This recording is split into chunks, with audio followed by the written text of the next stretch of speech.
Desde que el VIH-Sida aparece en el mundo, los medios de comunicación han jugado un papel esencial en la diseminación de información de los aspectos básicos del virus, como la detección, la prevención y la atención. Sin embargo, por otro lado también son los responsables de la generación de estereotipos, estigmatización y discriminación hacia las personas que viven con el VIH-Sida. Yo soy Osvaldo Mejía y te invito a que me acompañes a conocer diversos aspectos del VIH-Sida y los medios de comunicación.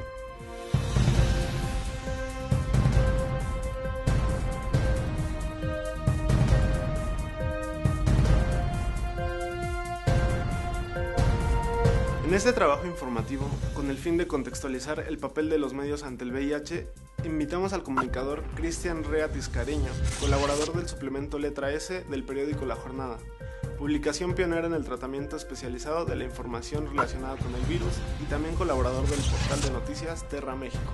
Cuando el VIH-Sida llega a México, el tratamiento de los medios de comunicación hacia la epidemia del VIH era totalmente errónea. Se utilizaban términos que colocaban a las personas que vivían con el virus como gente indeseable, como una enfermedad que solo la vivían las personas homosexuales, por lo que la información estaba llena de morbo, estigmas y discriminación. Pero ¿qué efectos inmediatos causó en ese entonces a la gente que consumía estos medios? Bueno, pues igual si nos remontamos, el pánico, ¿no? El hablar, por ejemplo, de un cáncer rosa, ¿no? Ahí estamos hablando de estigma, discriminación, homofobia, y bueno, pues de una falta también de ética y de investigación, ¿no? Porque en el periodismo yo creo que estamos comprometidos, las y los reporteros, a ir a profundidad en los temas y no quedarnos nada más con esos estigmas, con los calificativos sobre todo, ¿no? Yo creo que desde el ámbito universitario se nos dice que hay que describir las cosas en lugar de ponerle calificativos, y en este caso hubo calificativos que denostaron a ciertos grupos sociales. Y entonces los estigmas, los calificativos discriminatorios y la información errónea difundida, ¿a qué población impacta más? Bueno, yo creo que a todos, porque cada una de las personas o de las poblaciones involucradas, no solo en el tema del VIH, ¿no?, sino el tema de la discriminación en general, porque todos hemos sido discriminados por alguna circunstancia en particular, no es solamente el VIH.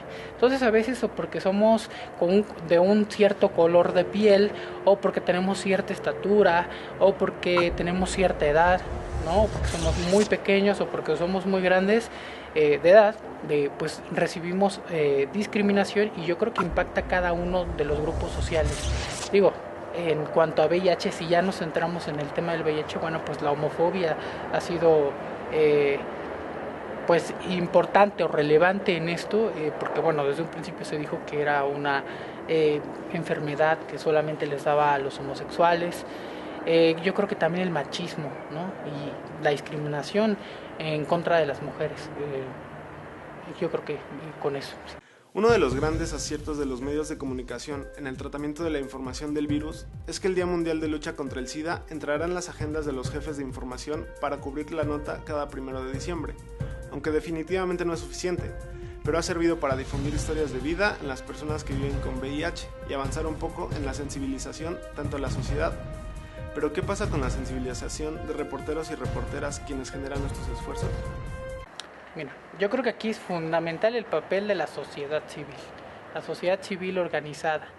Las personas que viven con VIH, que en un momento dado pues se organizaron para sensibilizar a la población, pero no solamente ellos, ¿no?, sino los grupos que también han sido vulnerables ante la epidemia o que han sido discriminados, ¿no? Vuelvo al punto de las personas homosexuales, es decir, el colectivo LGBTI.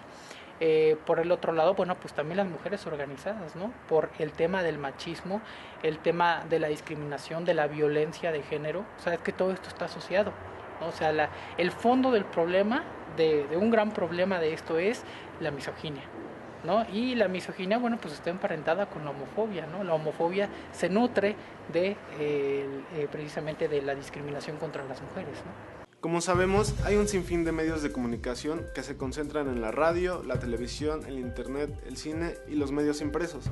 Pero ¿cuál de ellos está más comprometido con la información veraz y científica relacionada con el virus?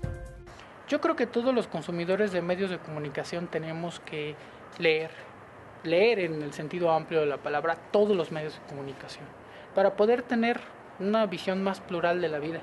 no podemos decir que un medio sea más que otro, si hay esfuerzos grandísimos y hay también medios de comunicación que son parteaguas en el tema, como el suplemento Letra S de La Jornada, que anteriormente estaba en el Nacional, bueno, y que ha trabajado a lo largo de varios años, a lo largo de varios lustros, sobre el tema del VIH de manera veraz, ¿no?, desde el principio, y con sensibilidad, con humanismo, que creo que también es algo que nos falta a los medios, para pasar de la declaracionitis habitual del funcionario en turno a una información que pues sensibilice, que muestre los rostros de la epidemia en este caso, los rostros de la discriminación, como dice un premio muy conocido, ¿no? Dentro de abordar un punto muy importante dentro de esto, pues sí, las redes sociales indudablemente. Nos vamos ahora a las revoluciones, a las primaveras, ¿no? Lo que lograron hacer, yo creo que si lograron hacer,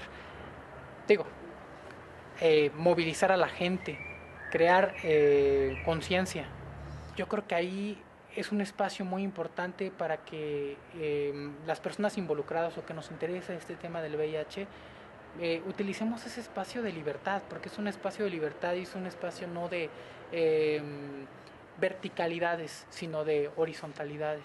Estamos hablando de un lenguaje de redes, y que difundimos el mensaje, y que lo que yo diga en un momento dado pues puede llegar del otro lado del mundo, así en instantes. Y la historia que yo cuente, a lo mejor en los pocos caracteres que se me da en el Twitter, ¿no?, o las fotografías que yo publique en esa red social o en el Facebook, con cualquiera de las redes sociales que están a la mano, yo creo que son una herramienta muy importante para difundir información, para sensibilizar, y yo creo que ahí utilizar esa parte, ese asunto que les comentaba respecto a la creatividad, ¿no? Usar la creatividad con las redes sociales, porque ahora mismo los movimientos sociales que luchan por la democracia en el mundo y contra el capitalismo, contra el sistema capitalista que no está funcionando, si lo están haciendo ellos, bueno, pues evidentemente creo que todos podemos ocupar esas redes sociales para buscar esa misma democracia y para sumarnos, porque a veces estamos, o parece ser que los movimientos sociales están separados, están fragmentados, y las redes sociales puede ser un vínculo muy importante para que pues gente con el interés común en cuanto a la necesidad de democracia en el sentido que decía de igualdad plena entre todos, y que todo también de participación y de libertad en un sistema, pues podamos vincularnos y no estar fragmentados, y unir esfuerzos finalmente, ¿no? Algo de lo que debemos ser conscientes es que tenemos los medios de comunicación que merecemos, ya que no hacemos nada para levantar la voz y dejar claro los contenidos que nos ofenden o nos discriminan. Nosotros nos dedicamos a generar contenidos especializados en materia de VIH-Sida, a través de programas de radio, televisión, internet y medios escritos, y nos regimos por principios éticos que nos acompañan día a día en nuestra labor periodística. Los compartimos contigo para que te des una idea de lo que los medios de comunicación que generan información especializada deberían de tomar en cuenta. 1. Respeto a los derechos humanos de las colectividades y de las personas, independientemente de su edad, género, clase, etnia, orientación sexual o estado de salud.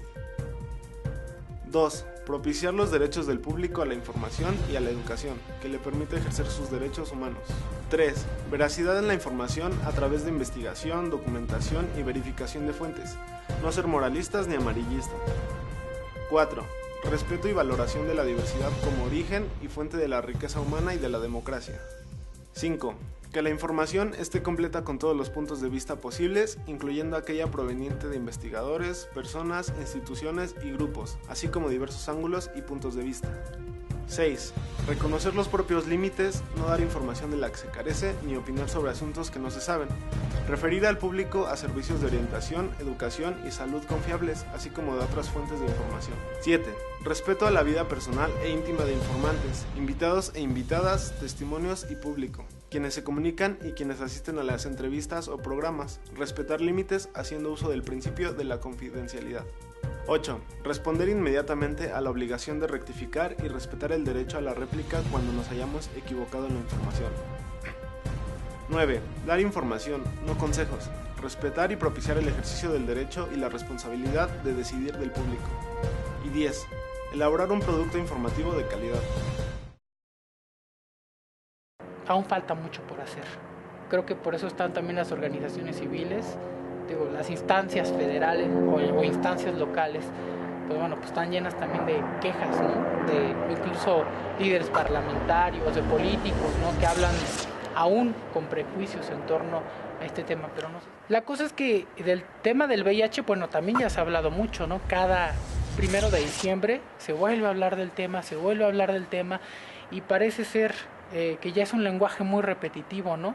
Y yo creo que ahí también implicaría el que renováramos los discursos, los discursos todos en las organizaciones civiles, en la sociedad civil, sin pertenecer a algún gremio, algún grupo, que renovemos ese mensaje del VIH, que la propia gente que vive con VIH pues también renueve ese discurso. Creo que sigue luchando, sigue en pie, pero a veces también se pierde, como ya hay tantos avances científicos y ya existen los antirretrovirales, a veces se pierde pues el sentido de que, pues como ya es una enfermedad crónica, pues ya no le damos tanta importancia en algunos sectores, no digo que en todos, pero yo creo que hay que renovar el discurso, hay que trabajar, hay que ser más creativos. Yo creo que ahí también podría involucrarse un poco el arte,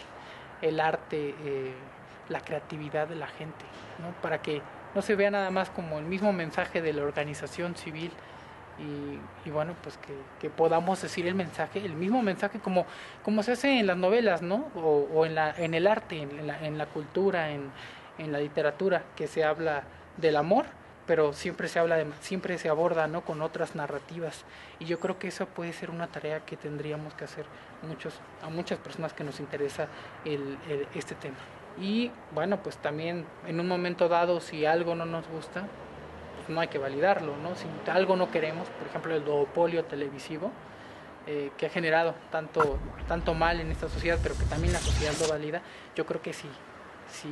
Si nosotros mismos como consumidores de medios de comunicación hacemos una crítica y con el control del televisor le decimos sale, bye, adiós, no quiero ver esta información, no me interesa, estigmatiza, lastima, discrimina, pues vámonos, ¿no? Y generar también propios espacios de comunicación. Ahí vuelvo al punto de las redes sociales. En las redes sociales, bueno, pues la gente comunica, la gente sube videos, sube información relevante, ¿no? Y se vinculan entre sí los seres humanos. Después de este panorama, nos queda claro que hace falta mucha educación en nuestro país sobre la recepción crítica de los medios de comunicación. Deberíamos contar con materias en las escuelas que nos permitan reconocer cómo y en qué momento están violentando nuestros derechos humanos y tener herramientas efectivas para su denuncia. Reportó para la Red de Reporteros por la Prevención del VIH-Sida, Osvaldo Mejía. Usa condón.